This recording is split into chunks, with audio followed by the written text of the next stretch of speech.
I think kids are opening up the doors, we're having our manners, saying please and thank you a lot more. I think it's really easy not to be kind. I think it's sometimes an unkind world. You never know what somebody's going through, and it's just nice to have somebody that's kind, and it makes your day and their day. It just basically makes you paralyzed. I couldn't move, I couldn't sit up, I couldn't do anything. The 59-year-old from Yorktown, Iowa has been dealing with the effects of West Nile virus since mid-August. Just seeing him in that wheelchair the very first day and then up walking around with me, joking around now, puts a smile on your face, that's for sure. By the fourth time I went to prison, I pretty much lost everything. Dear Ricky, I know your parents believed in you, and I believe in you. And it was signed Tom Osborne. Ricky Simmons. From 3 News Now and the Omaha World-Herald, this is Omaha Sunday Morning with Jennifer Griswold. Good morning and thanks for joining us this Sunday. I'm Jennifer Griswold. A movement is sweeping across the state and we wanted to know if it's still going strong in the Omaha area. Ralston Superintendent Dr. Mark Adler and his wife started the hashtag #BeKind movement after their son committed suicide. Alexa Ray met with students and staff at Ralston to see just how the message to be kind has spread through the halls and beyond. Reminders to be kind can be found all over Ralston High School. Ralston Principal Jesse Tavardi says the Be Kind initiative was a priority at the beginning of the school year. I think it's really easy not to be kind. I think it's sometimes an unkind world. She says that idea has now changed.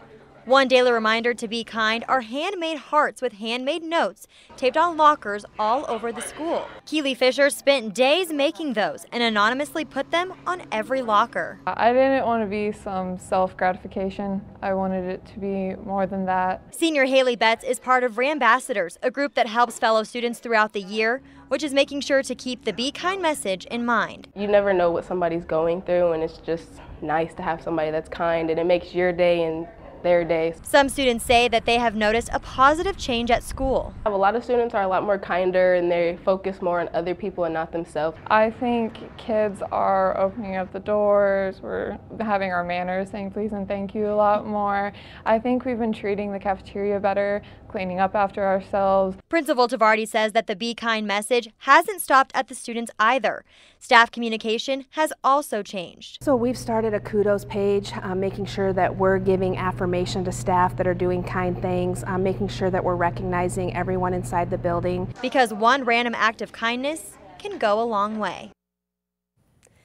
The Be Kind initiative is now in 35 schools in the Omaha area, and students and staff say this is something that should be done across the state because it truly changes how everyone interacts with each other inside and outside of school. We want to take a little time now and share with you a special initiative KMTV has started, a push to help make our roadways safer.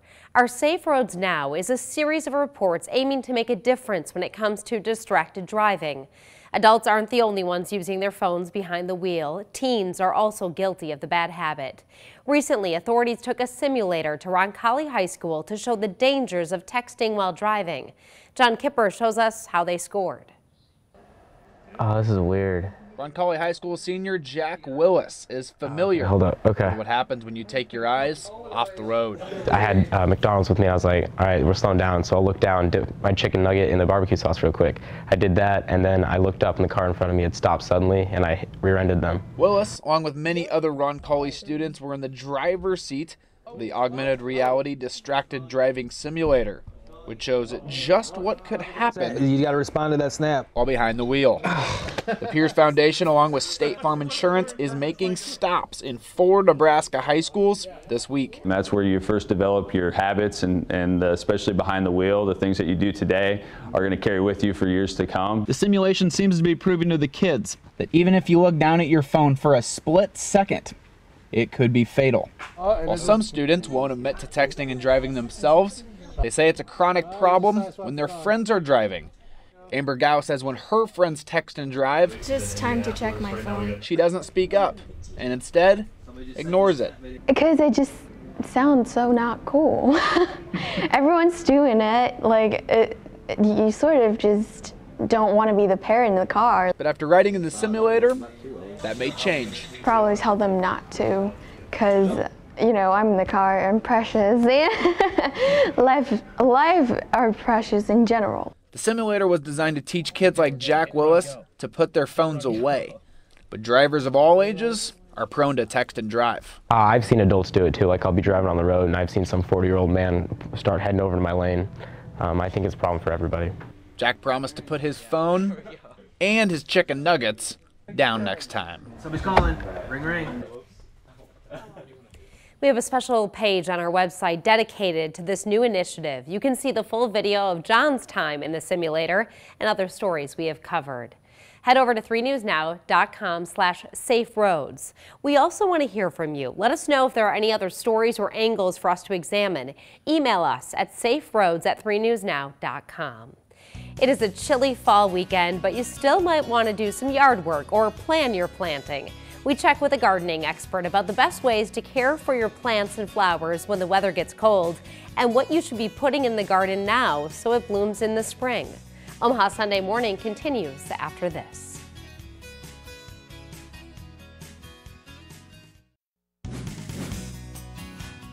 The leaves are changing, fall colors are starting to take shape, and we are now only about 2 weeks away from the average first freeze date. But with fall also comes the perfect time to plant some of those flowers you hope to see after the winter months. Our meteorologist Audra Moore spent some time learning about how to prepare your plants for the cooler weather and which ones you should get ready to plant this season.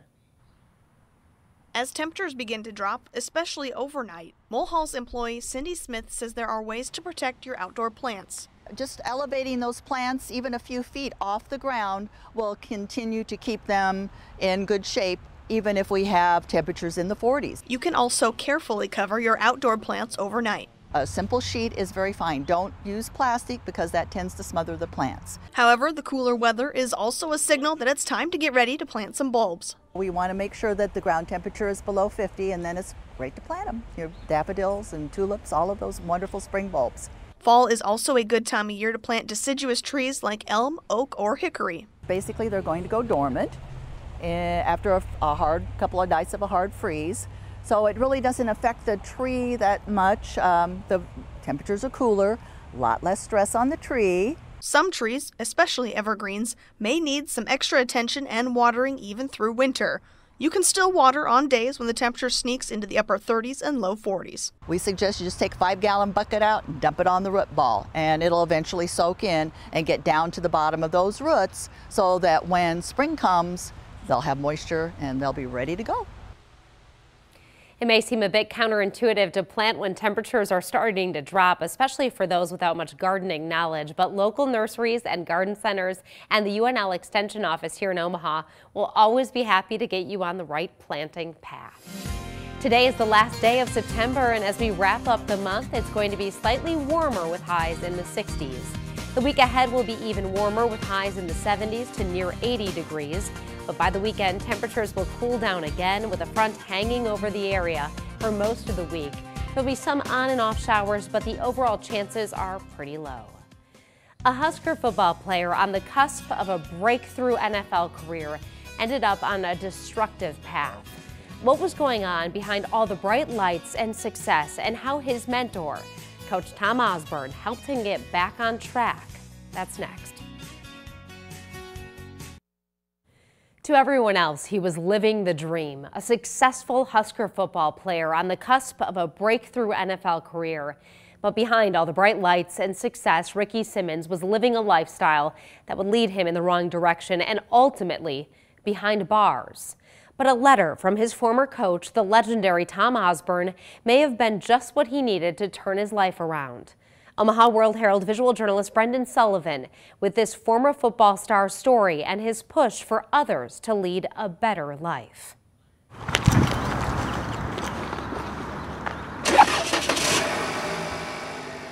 Right now, Dixon's probably outside in the parking lot doing push-ups. Probably sitting right next to my car, wishing that they could get me back. I call it the devil.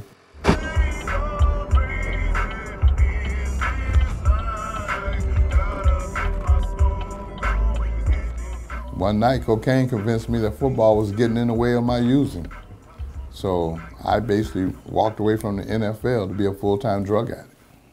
And I actually walked into the Atlanta Falcons head coach's office and told him I quit. And they thought I was joking at first, naturally, but I disappeared. I didn't show up for practice, I didn't show up for the game, I didn't show up for nothing.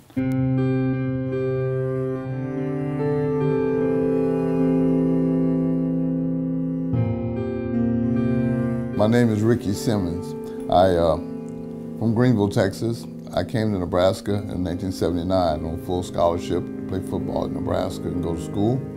I was at Nebraska from 79 through 83. The 84 Orange Bowl was actually my last game. I ended up leading the state of Texas in rushing because I was scared to get tackled. And I got football scholarships all over the country.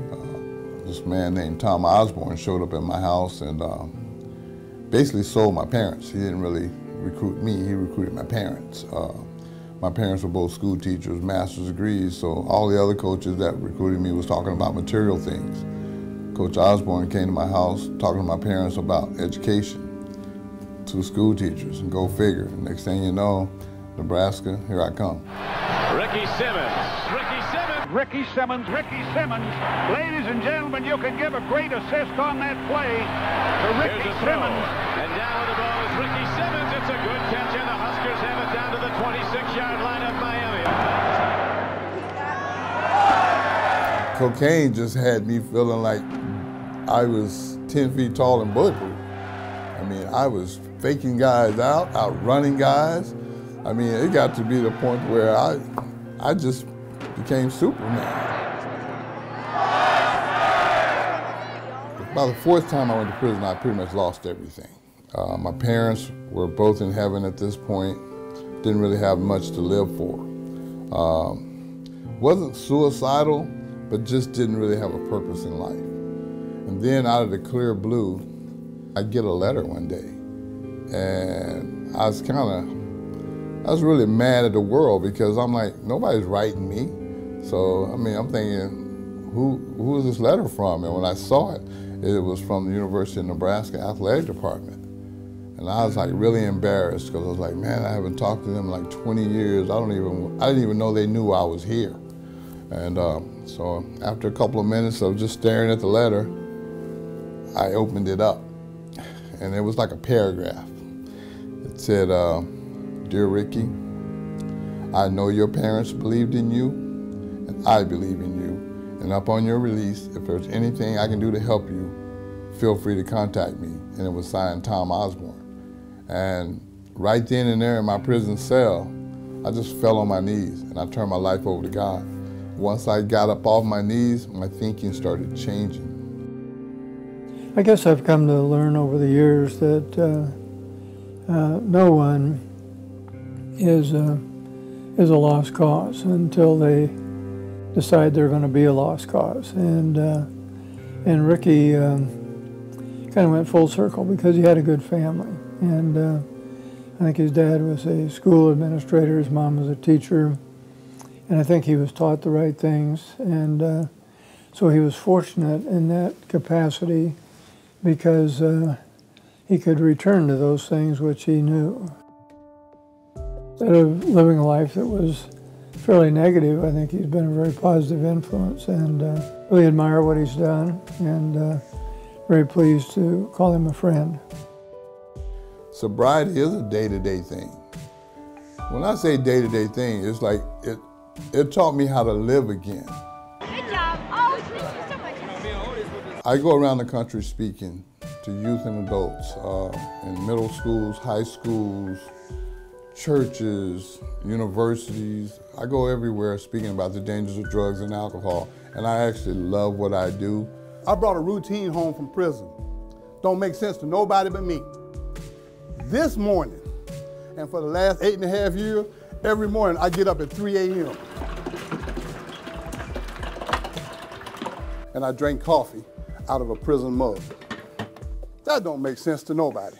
But see, the reason why I drink coffee out of a prison mug is because every time I drink out of it every morning, it reminds me where I got it from.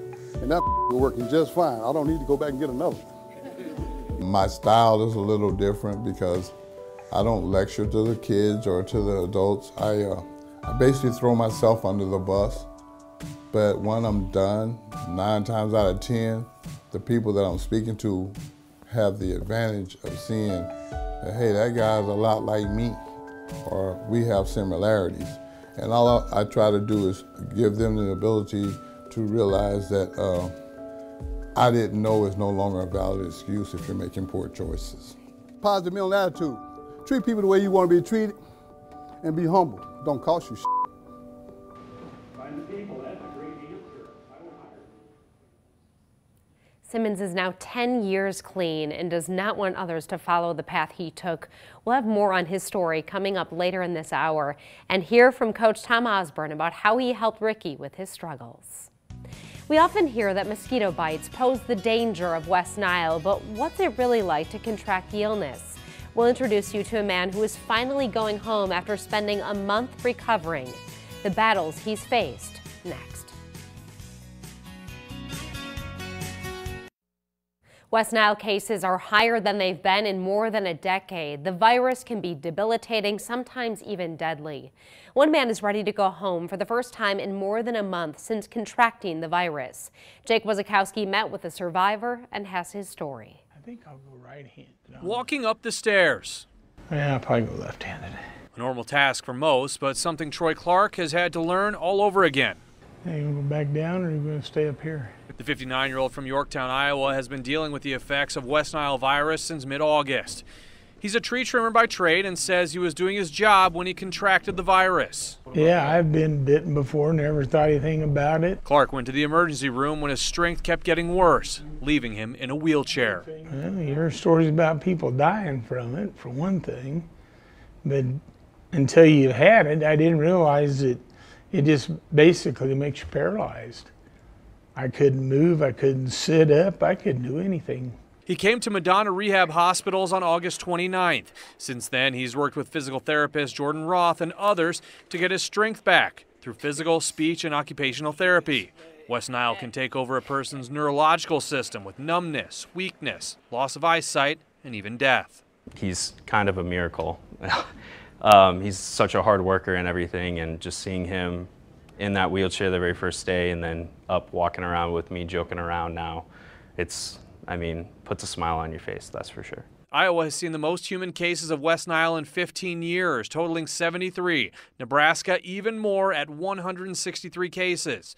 Clark hopes people remember to always put on bug spray when outside and get rid of any standing water around your home, because anyone can get the virus. I feel real lucky to get to this point, and hopefully I can keep going on. Troy says he's excited to get home and start working on his antique tractor. Madonna therapists say that's something that will help him hopefully get back to 100%. Reporting in West Omaha, Jake Wazakowski, 3 News Now. A woman with a troubling medical history wanted to be a mom more than anything. A double transplant patient talks to us about her dreams, decisions, and outcomes, and how her life changed. The desire to become a mother is something many women can relate to. Amber Kudernaw did not know if that would ever be a possibility for her. Stephanie Nolte talked to this double transplant patient about dreams, decisions, and outcomes. For most of Amber Kudernaw's young life, she struggled with her health. She was only born with 1 kidney, and it couldn't keep up with her growing body. When I was 15, my mom gave me one of her kidneys, and that lasted about 8 years and then rejected and failed. And I was on dialysis for 2.5 years. And then I received my second kidney in August of 2013.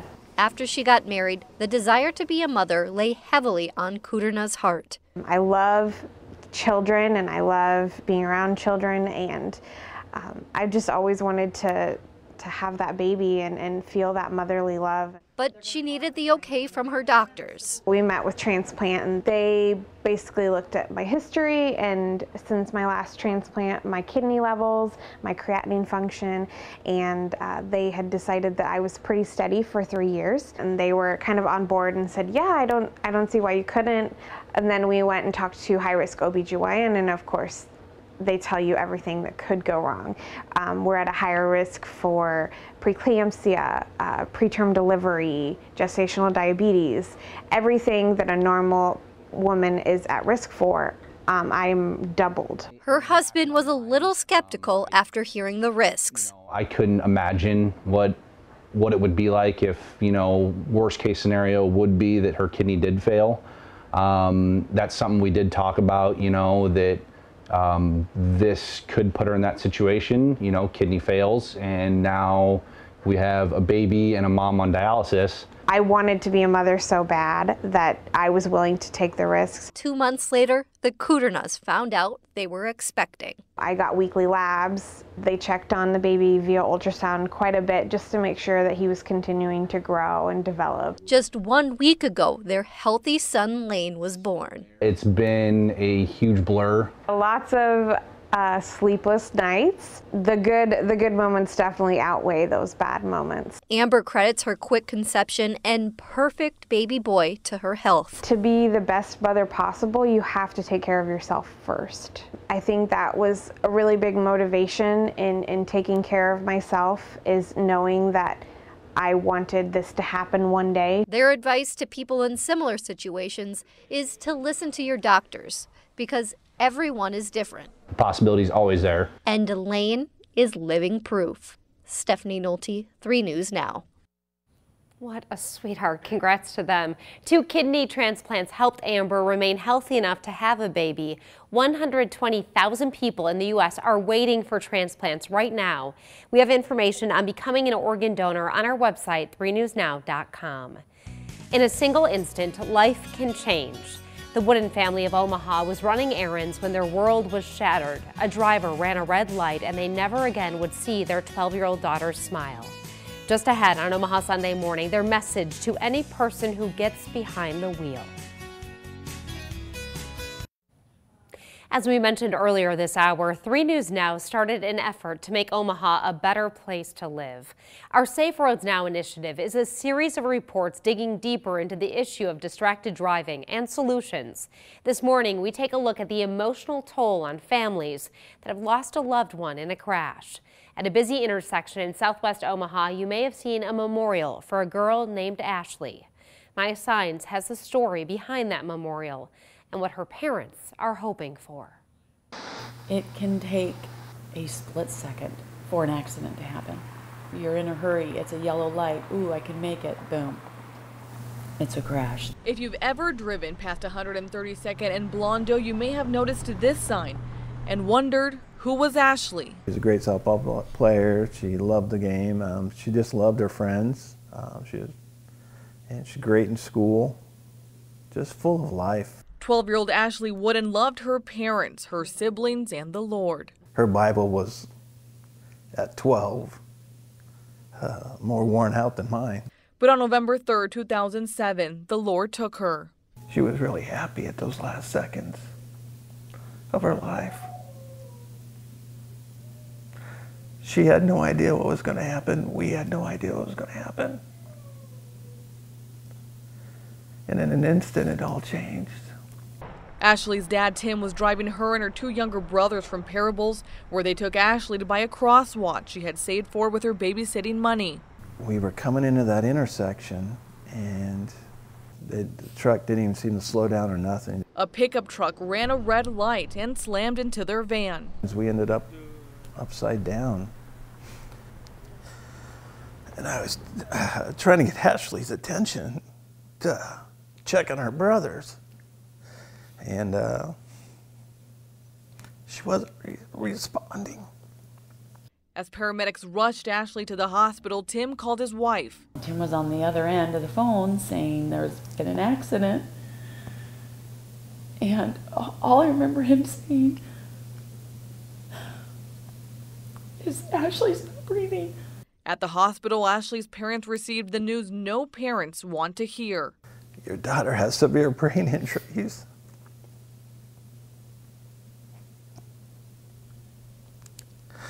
And then you got to make decisions, life-impacting decisions. After a week of Ashley being in a coma, the family leaned on their faith and made the hard decision to take her off life support. It was just utter despair and just agony, just even physically. While dealing with the pain of losing their oldest daughter, Tim and Patty Wooden also had to deal with a big medical bill and the legal battles against a pickup truck driver who ultimately killed their daughter. You know, he went to the bank and he was in, he was in a hurry. Although the family may never know why the Lord took Ashley Wooden that day. There was a reason it happened. I don't know, and I'll probably never know on this side of heaven. They now want others to drive safe because, as they know too well, all it takes is one instant for life to change. It is not worth a life, anybody's life. It is not worth losing a life and devastating families. To see the full interview, visit our website at 3newsnow.com/saferoads. And we want to hear from you. Tell us how distracted drivers are impacting you, or is there something on our roads that troubles you? Email us at saferoads@3newsnow.com. Earlier this week, the First Responders Foundation held its Dinner of Honor. Our own Craig Negrelli was the MC for the special night. The foundation is a nonprofit that uplifts police officers, firefighters, paramedics, and all emergency personnel. All of the proceeds go to programs like the Mounted Patrol and equipment. And a big donation to the Food Bank for the Heartland will help feed area families in need. The Soulful Project partnered with Hy-Vee and donated 21,000 servings of hot cereal. The project sells single-serving hot cereals, and for each sale, they donate one. They hope to give 1 million meals to food banks, and according to the co-founder, they are almost there. The idea that we could be giving 1 million breakfasts to people in need is an amazing thing, and we're really, we've been working really hard to try to make that happen. So without the help of the people that purchase the products and from the food banks like the Food Bank of the Heartland, that doesn't happen. So this is an awesome experience for us. The donation is part of Hy-Vee's National Family Meals Month, which they hold every September. Former Husker Ricky Simmons addicted to drugs and behind bars. We have the rest of his story and what made him decide it was time to turn his life around. That's next. Earlier in this hour, we introduced you to Ricky Simmons, a successful Husker football player with a bright-looking possible future in the NFL. His life took a U-turn when he turned to drugs, leaving football behind and ultimately ending up in prison. His former coach, Tom Osborne, reached out to Simmons, hoping to help lead him down the right road. Here again, Omaha World-Herald visual journalist Brendan Sullivan with Simmons' push to help steer others in the right direction. You don't want to be known as the drunk to some people, you know, that's a sad thing to be called. You know, just listening to him about the things he went through, that he is more than just a counselor, you know, he's a real person that this has happened to. You know, I can't thank him enough for getting me back on track and helping me become the person I always wanted to be. Besides saying you finished, you got to prove to yourself that this is something you really want to do. Because once you take that step of being sober, there's no turning back. And that's how I've approached it, like football. You know, if you want something, you got to get out and do it. So I've been sober for 3 years, and I wanted it, and I went out, and now it's just living life and just being happy. It's better days without alcohol and drugs.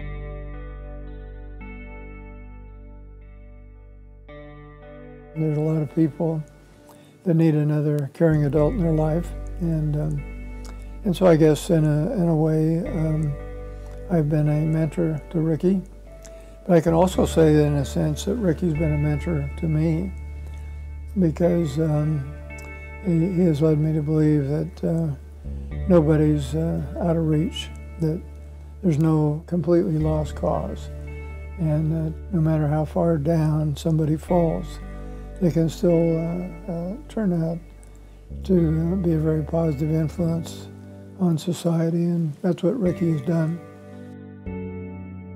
I love lifting others up. That's very important to me because somehow, to me, when you lift others up, it makes me feel better because I know they're feeling better, and I had a small part to do with that. Hey, it's your boy Ricky C. Simmons, substance abuse motivational speaker.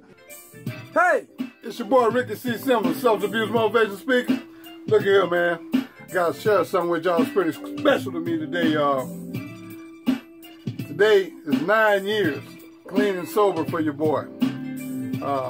For any of you that are struggling with addiction or know someone that is, let them know, man, that there's hope. I give all my credit to God because Ricky couldn't do it on his own, and he knows that. The one thing I can say is I still don't take it for granted because I've seen people with twice the amount of clean time that I have relapse. So I use haters as motivators. And, you know, I'm human too, so sometimes, you know, when I first started this journey, it wasn't easy. A lot of doors were shut in my face, you know. Nobody wanted to have nothing to do with me.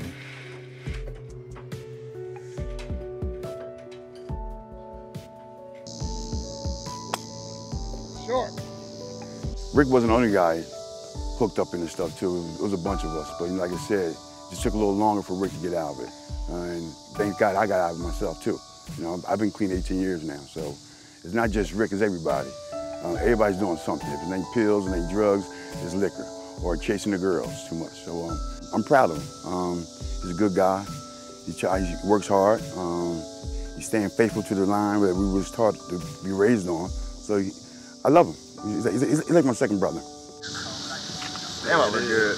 There's been quite a few triumphs, you know, and he's been able to put himself in position to be successful moving forward. Ed got to the grave. Oh, you skipped it? Yeah, I skipped all the way across and got up on.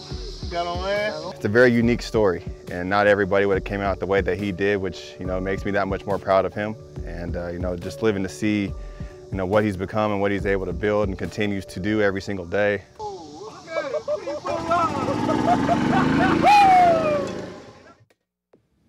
You know, the games for me, are over, and a lot of the things that go with football are over, but the relationships continue, and really it's not so much about the wins and losses, it's more about the relationships.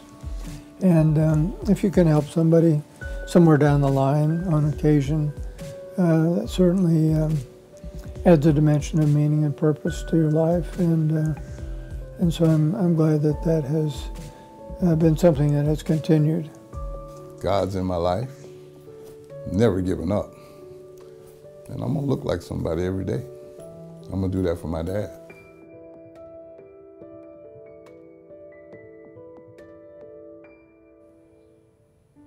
And it's such a great message. It is never too late to turn your life around. The raptor recovery at Fontanelle Forest wasn't sure if an eagle would ever fly again after it suffered a gunshot wound to the wing.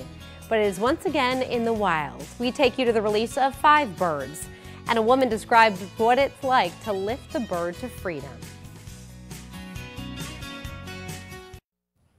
And this Sunday, a look at what's happening this week in Omaha. On Tuesday, Facebook brings its Community Boost program to Omaha for the first time. The event helps small businesses grow and better compete in the new economy. And create, learn, and play at Union Pacific Museum's Family Night this Friday. It's all about exploring engineering, testing technology, and scrutinizing science. For more information on these events and others this week, take a look at the community calendar on omaha.com. And if you're still looking for something to do today, a fun local tradition is in full force. Junk Stock is marking its 17th show this weekend at the relatively new location at Sycamore Farms in Waterloo. The Harvest Edition features more than 200 vendors, 35 food trucks, hot air balloon rides, and live music. And a special visit by a home blogger and interior decorator, Liz Faries, designed a new she shed at the farm with items from junk stock vendors. She had nothing but good words to say about the vintage picker's paradise.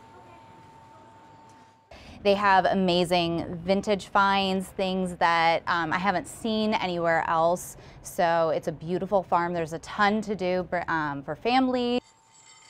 Faris is a best-selling author. A Touch of Farmhouse Charm is a #1 seller on Amazon. She was on hand Friday and Saturday to sign copies of her book. If you want to head out to Junk Stock today, tickets are $10 a day. And this is fun. A new learning space for kids of all ages is open at the Durham Museum. The new science, technology, engineering, art, and mathematics space is called The Platform. It has a brick magnetic wall with a marble tube run, oversized maps of Omaha neighborhoods, and a lookout to the rail yard. The space has always been just empty, and we thought this would be a great opportunity to add an interactive element to the museum that people who visit over and over again will enjoy. The platform was made possible by a $20,000 gift from U.S. Bank. Eagles are powerful, majestic birds, and it is the goal of the raptor recovery to see them soaring in the wild. They weren't sure if one eagle would be able to fly after it suffered a gunshot wound to its wing, but it is now free. The program recently released 3 eagles and 2 hawks at the Neil Woods Nature Center. Omaha World-Herald visual journalist Brendan Sullivan shows us the moment they took flight once again.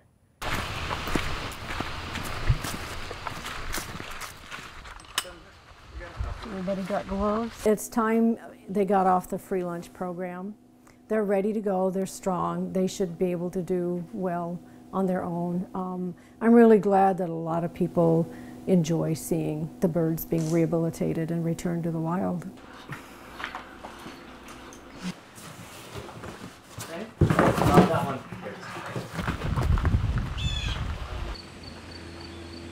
I could maybe compare it to maybe the first time a mother holds her baby. You know, that excitement, the joy, the wonder, the awe. That's what, having her back in my arms to release her was excitement and joy and wonder and awe. And I was like, I don't want to let her go, I want to keep her. But I'm glad she's free. Once you see it free, you know that that's where this bird belongs. You know, even though we were able to help it for a couple months, get it back up into good enough shape to release, once you look in that eagle's eyes and you can see that eagle looking at the outside or the outdoors where it needs to be, that's a really good feeling. Eagle number 1! 1, 2, 3. For us to release 3 bald eagles on a beautiful day like this is a real celebration. We get in quite a few eagles in every year, various different problems from lead poisoning to car collisions. So each of the 3 eagles that we released today had their own story. This year, one was shot, one was starving, and one we're not really sure what happened to it, but it was found on a sandbar with a very droopy wing. So I'm going to assume a collision injury of some sort. Eagles just capture everybody's imagination, I think, because they're huge, they're big, they're very powerful birds. And to get them back out is something. They are incredible. The number of raptors released has been increasing each year. Experts believe that might be due to more awareness and the success of population recovery efforts. This story has really taken over social media. An obit in a Nebraska newspaper is drawing a few laughs because of its tongue-in-cheek nature. A Norfolk man's obituary says he's preceded in death by his eyesight, most of his hearing, and all his cars. Vern Peterson was 101 years old when he passed. His cleverly written obituary in the Norfolk Daily News is getting shared all over social media. It says, when you are reduced to drinking tepid, thickened coffee and chocolate no longer tastes good, it is time to go. Plus, it gave him the best excuse for not acknowledging his spouse's birthday or anniversary. It's really quite funny. You can read the entire obit at 3newsnow.com. There are a lot of chuckles over this one. It's very creative. Coming up on Omaha Sunday Morning, sports reporter Phil Bergman once again asks a Husker player to fill in the blank. This week, the sophomore quarterback tackles a bunch of questions. His answers on skydiving, his schedule, the seasons, and more next on Omaha Sunday Morning. We leave you this Sunday with a little fun. It's our fill in the blank. This week, Phil Bergman goes one-on-one with Husker sophomore quarterback Andrew Bunch to talk seasons changing, skydiving, and cereal. Here it is. Andrew, I got a bunch of questions for you today. All right, let's hear them. Favorite thing about fall? The weather. Are you a short sleeve, no sleeve, or long sleeve guy on a cold game day? Cold game, short sleeves. I don't like long sleeves. I feel like you spend all that time in the weight room, you gotta at least be short sleeves all year. Something crazy about yourself? I've been skydiving twice. Twice? You weren't scared the first time? No, I went with my mom, and then I took my high school head coach with me. Next time you start for the Huskers, how about you skydive onto the field to start a game? Yeah, no, I would totally be down for that. Do you think Adrian would come along with you? No, I don't think Adrian would. Would Coach Verduzco go? Yeah, for sure. He totally would. He's crazy. If you could be any Andrew that's a celeb, who would you be? I don't know if I don't think I know any Andrews. I don't really know any either. There you go, stepping stone right there. All right. Is your favorite cereal Honey Bunch of Oats? It is. Every day? Every day. It's the first thing I do. You eat a whole bunch of it? Yep, a whole bunch of it. What time do you wake up usually? About 5:30. 5:30 in the morning? Yeah. What time do you go to bed? I try to be in bed at 9 o'clock. Hey Andrew, thank you so much for joining us. This was Fill in the Blanks. And that's all for this week. Thanks for watching Omaha Sunday Morning. We'll see you back here next week.